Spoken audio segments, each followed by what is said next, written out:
First, the news headlines. Home Minister Amit Shah urged to impose President's rule in Manipur to facilitate inter-community dialogues.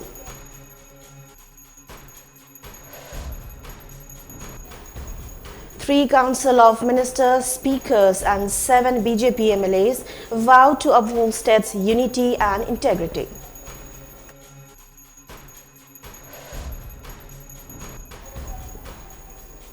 Assam Rifles apprehended the persons along with 1 assault rifles and explosives from Konung Mamang.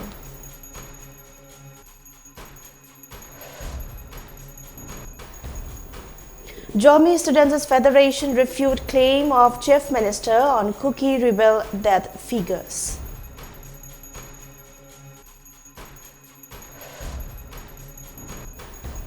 The cultivation of poppy in the hill areas of Manipur should not be taken only from a social view of drug addiction, said Padma Shri awardee Dr. A. Jayantakumar.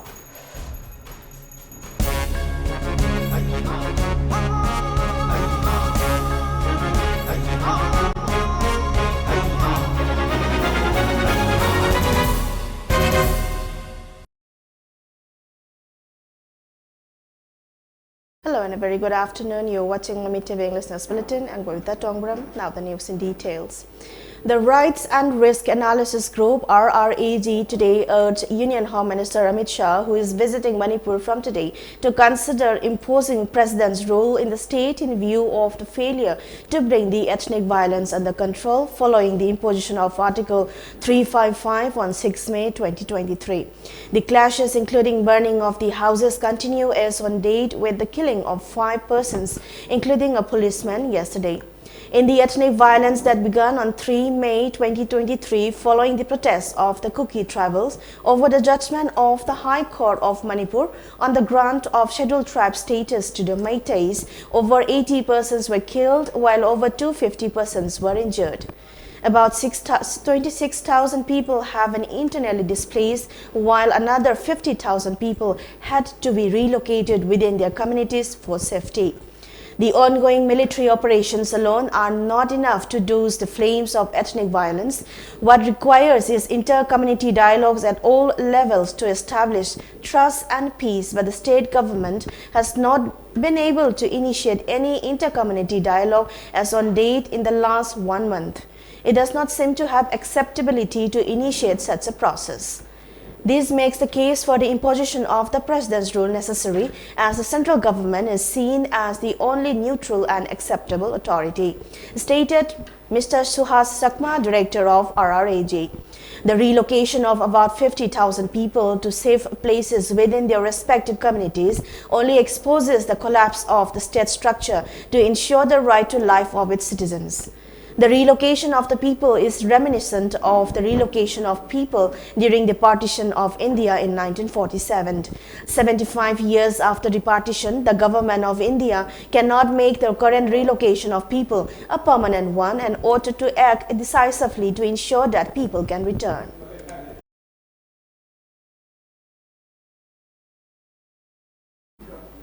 Speaker Manipur Legislative Assembly, along with the 3 ministers and 6 MLAs and ruling BJP-led government in the state, endorsed their stance to support on existing public movements against the threat of unity and integrity of the Manipur state, which have been resulting to civil war-like situation in the state at present. In his expression, Speaker Manipur Legislative Assembly T.H. Satyabrata mentioned that the aftermath of the tribal solidarity rally organized by the Atsum and moved of 10 Kuki MLAs demanding separate political administration in the state of Manipur, resulting in massive communal clash between the two communities, has been strongly condemnable. The matter has been explained to the Union Home Minister Amit Shah while he was at Guwahati very recently, and he will act according to the will of the general public. Meanwhile, Senior Cabinet Minister Kwanthosan Govindas also expressed that concerning the present issue of the state, he will act accordingly with the desire of the people. If necessary, he is ready to dedicate everything. Education Minister Thangnaujan Basanta lamented that he felt the sentiments that have been felt by the people of the state, and he will go at the will of the people. On the other hand, Social Welfare Minister Hekan Dingo also said that he has been always ready to go with people who are against the disintegration of unity and integrity of the state. A remarkable statement has also been made by the Lady MLA of Nauria Pakanglakpa, A.C. Sagolsen KB Devi, that if there is condition to create unity and integrity of the state, she will go to the way where people are going to. MLA Hyanglam AC Dr. Yumnam Radeshyam expressed that he will not compromise to the issue of unity and integrity of the state. He will go at the wills and wisdom of the people and will not retreat. MLA Wangkai AC also mentioned that he will go at the whim of the people and will dedicate his life for the unity and integrity of Manipur. Thamaiban Assembly Constituency MLA Kumukcham Joy Kisan Singh on Sunday reaffirmed his stand to resign from being MLA and join the public movement in case of any eventuality of disintegration of Manipur. A statement issued by the MLA reaffirmed his stand in response to the letter of Thamaiban United Club TUC regarding his stand on the prevailing crisis in the state. He assured that in case of any eventuality of disintegrating Manipur, whether it is geographically or internal separate administration, he will resign from being MLA and join the public movement for the integrity of Manipur. MLA Patsoy AC Sapam Kunja Kishore also mentioned that he felt lack of confidence to the central government in connection with the present turmoil issue and time has ended appeal to the center. If integrity and unity happens to break, he will join hands with the people openly to safeguard integrity and unity of the state. I will go to the way towards the demand of the people for restoration of unity and integrity of the state, said MLA Kashamtong AC Nishikanta Sapam.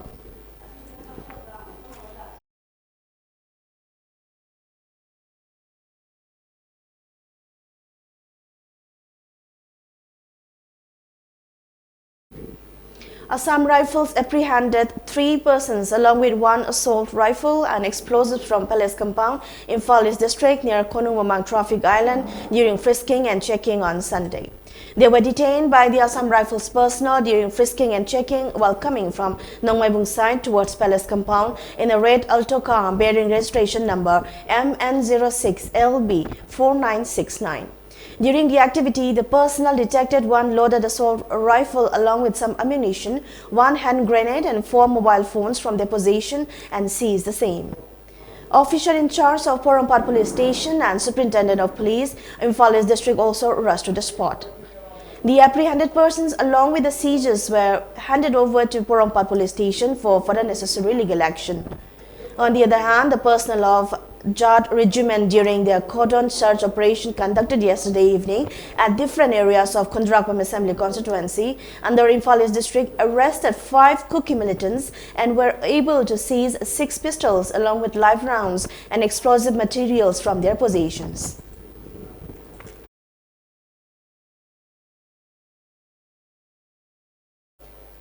The joint statement of All Manipur Working Journalists Union (AMJU), Editors Guild Manipur (EGM) and Hill Travel Journalists Union (HTJU) strongly reacted against the recent stand of Jommi Students Federation, Ma Students Association, Mizo Julai Pol and KSO Churchanpur banning valley-based media, alleging circulation of one-sided reporting in connection with the present communal crisis in the state.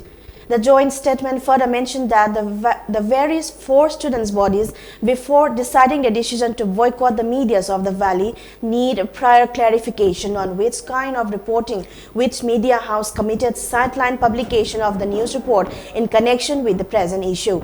As per the norms adopted by various media houses, there has been room for clarification of the bios report published or telecasted by the media house from particular section of the society.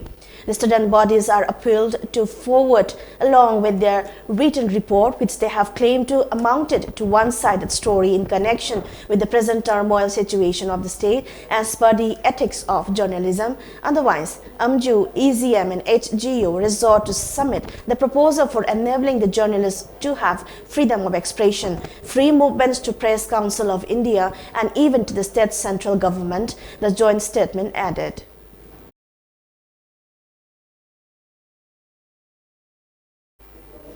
Disputing the statement made by Chief Minister in Biren Singh that 33 Kuki militants have killed so far by security forces, the Jammu Students Federation (JSF) dismissed the CM's remark baseless and factious. According to JSF Secretary Samuel Taitul, state forces killed an innocent villager who were defending their villages at Kangwai and its adjoining areas on Sunday. He said there has been a growing tendency on part of the state government to brand any innocent civilian killed during the ongoing violence as militants, which is absolutely false. The secretary maintained that all the Kukis killed were innocent villagers who were helplessly defending their villages with their ordinary weapons at their disposal and were helpless to defend themselves from the attack by the state security forces, particularly police commandos, along with Arambai Tengol and Maiteli Pun. The state government has the tendency to count all the Kukis killed so far as militants, but it must be noted that all the Kuki victims were innocent villagers, while claiming that Suo groups are not involved in the ongoing violence and all the Suo cadres are in their respective designated camps for which security forces have been conducting roll calls, he added. Regarding the May 27 incident in the villages bordering Churachandpur and Bishnupur districts, the JSF secretary said the state security forces put them in a convenience range to fire upon villagers who are on self-defense, and they were firing with single-barrel guns. He alleged that the state security forces even used lead shells and 2-inch mortar on the helpless villagers. He also said that the state forces attacked villagers of Sugnu area who were guarding their villages and a gun battle ensued, he added.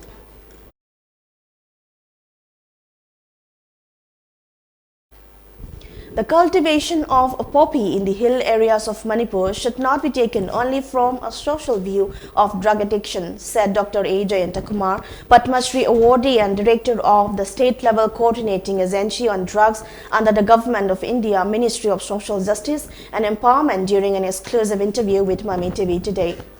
He said the possibility of converting the poppy plantation areas from mere cultivation area to a heroin manufacturing areas cannot be ruled out, making Manipur another golden triangle in the country.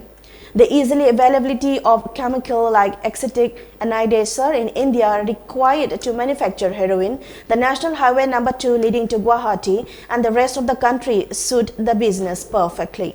He also mentioned that the more serious concern is the possibilities of such narcotic business becoming funding source of terrorist organization to buy weapon, recruit cadres and mobilize community. We should remember that the infamous Golden Triangle was only to generate fund for the Shan military army to liberate their state. The opium business and the golden crash in Afghanistan are largely meant to fund terrorists in Afghanistan, which solely spread to India via the state of Punjab.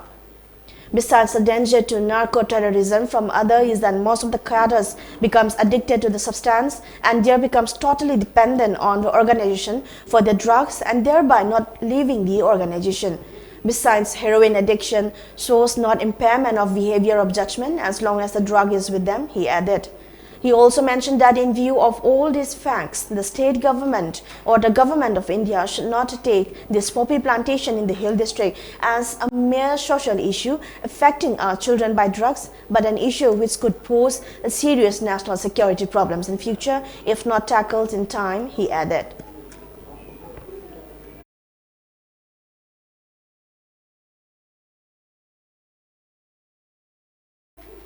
Before we wind up, let's have a quick look at the top news once again.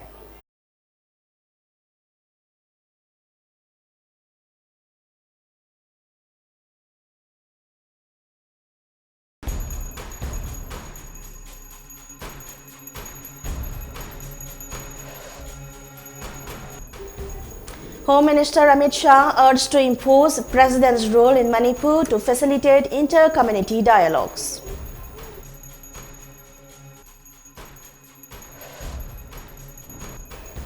Three Council of Ministers, Speakers and 7 BJP MLAs vow to uphold state's unity and integrity.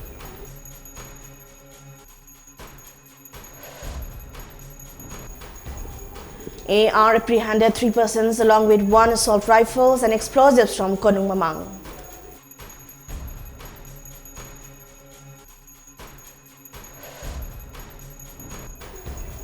Jammu Students' Federation refute claim of Chief Minister on cookie reveal death figures.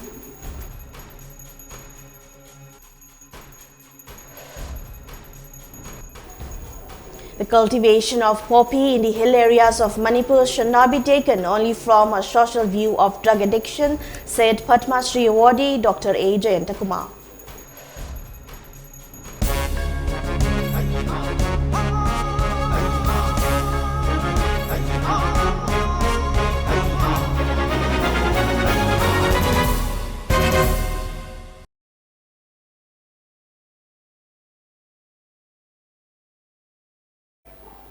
And that brings us to the end of today's English News Bulletin. Thanks for watching.